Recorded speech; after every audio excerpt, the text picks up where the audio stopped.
What is up, my friends? So, a pretty big episode, no doubt about it. This one was definitely the one many were waiting for as we finally got our first look at Rosario Dawson as Ahsoka, and it was beautifully done. I like how in the beginning of the episode it looked very animated, but it also looked real at the same time, sort of a mix right there. And I think many of us were pretty worried about knowing how she was going to look and if they were going to get this look right or if it was going to be totally wonky and off. But I think for the most part, they got it pretty good. So we see Ahsoka in the beginning with the white lightsabers looking bamf as hell. And pretty much that's our first introduction to her. And it looks like she is trying to take down a corrupt leader that has sort of infiltrated the village where we find her and dethroned the other leader. We end up seeing the Mandalorian come and be with the child in this village looking for her. And what ends up happening is he actually gets tasked with killing her. And so now it's going to be a little bit awkward, right? But we all know deep down the Mandalorian is just playing and he's just trying to get close to her and find her to find out what to do with the child. Which, by the way, the child now has a name which is pretty interesting. So, Grogu, my friends, that is the name. Are we still calling him the kid, the child, or are we calling him Grogu? So after the Mandalorian and Ahsoka have a pretty awesome battle scene, they end up exchanging information because the Mandalorian's like, wait, Bo-Katan sent me. I'm not here to kill you or anything. I just need you to help me with the child. Ahsoka then realizes what is going on and notices the Force in the child.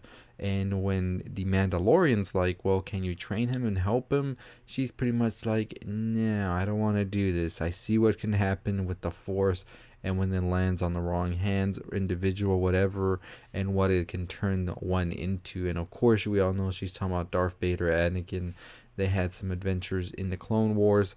And so she's pretty much like, I don't want to deal with that anymore, and I don't want that in my conscience, especially now that the Jedi are very slim.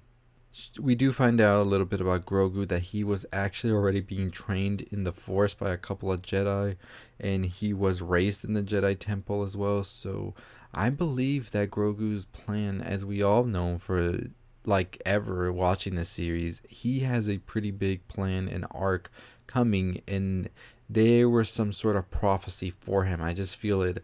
Of course, Ahsoka mentions Yoda, and I'm still gonna call him Baby Yoda because that's what it all is. She's like, however, due to all of this and me just seeing what can happen with the power of the Force and all of this, I just can't see myself helping you in any way, shape, or form to give Grogu these powers and power. So what we end up seeing is her leaving, but the Mandalorian's like, you can't do that. I need your help. And he's like, if you help me, I'll help you because I was basically sent to kill you, and we could probably stage like a coup, whatever, and we could probably set the stage for you to take on that person that, and we could set the stage up for you to be able to dethrone this individual magistrate and basically get everything back to how it was. And we see this end up happening, and the final fight scene that Ahsoka had in this was pretty awesome as well. So overall, I was happy with this episode. By the end of the episode, however, Ahsoka's pretty much like, I can't do it, but hey, go to this planet here, take Baby Yoda, Grogu, whatever you want to call him, the kid, put him on the temple's altar, and just see what he does. If he reaches out for the Force, a Jedi will sense him and come for him. But I'm not too sure if that's going to be the case, as the Jedi are pretty slim pickings right about now. And that's basically how our episode ends right there. And man, what a jam-packed episode, honestly, as we find out the kid's actual name is Grogu. And we also see Ahsoka Tano, not only first time seeing her, but we see her in action a couple of times. And I'm just ready to see her show up in a couple of next episodes. I'm not sure how much episodes is left of The Mandalorian, so let me do a quick little rundown of that because I am curious to see how they will wrap it up. And I'm not sure if this will be the next episode or not, but we're definitely going to wait and see. So, as I am looking right now, I believe The Mandalorian is going to be uh, 3 more episodes after this. So December 18th will be our final episode. And yeah, that should be interesting to see what's going to happen, right? December 18th, so 8 episodes total. This was our 5th episode called The Jedi, and definitely my favorite one so far because the fight scenes and everything, just pure amazingness. And I cannot wait to see what they cook up next. So I believe that Baby Yoda Grogu will have a direct tie to the movies in some way, shape, or form. It's going to happen in the next 3 episodes. We will definitely see what's going to occur from this. It'd be interesting if we had like Grogu be Rey's sort of like Jedi Master of sorts, sort of like Luke had. But I don't think that's where we're going, right? So overall, I'm excited. I don't know if the next episode will be the Robert Rodriguez film one. I'm waiting for that one, definitely. But we'll definitely see what happens with that. Let me know what you think about this episode. Did you enjoy it? Did you not? What do you think of Ahsoka Tano? Do you think she got what she needed to get, all of the attention, or do you hope to see her more in the upcoming series? It just feels like to me like we're not going to see her probably till the last episode, and she might not become a recurring character after all, as many of us thought she would. But nonetheless, it was still amazing and cool to see her in action and just like what she's able to do. It just was a beautiful sight to see.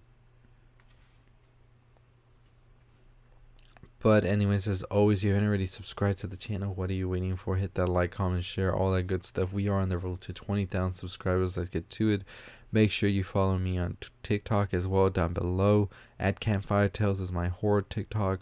Also, my movie TikTok is Direct Bulletin. And yeah, that's going to do it for me.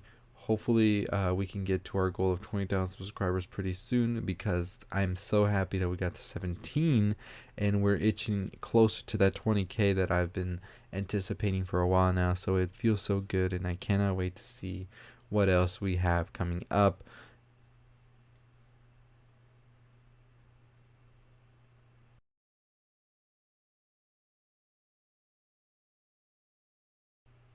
But as always, that is going to do it for me.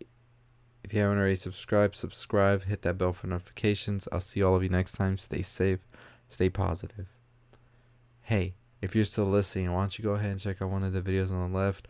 Make sure you're subscribed. Make sure those bell is on. That way you know when I'm dropping a video and you could be the first one to watch it. And as always, that's going to do it for me. I'll see you next time. Stay positive.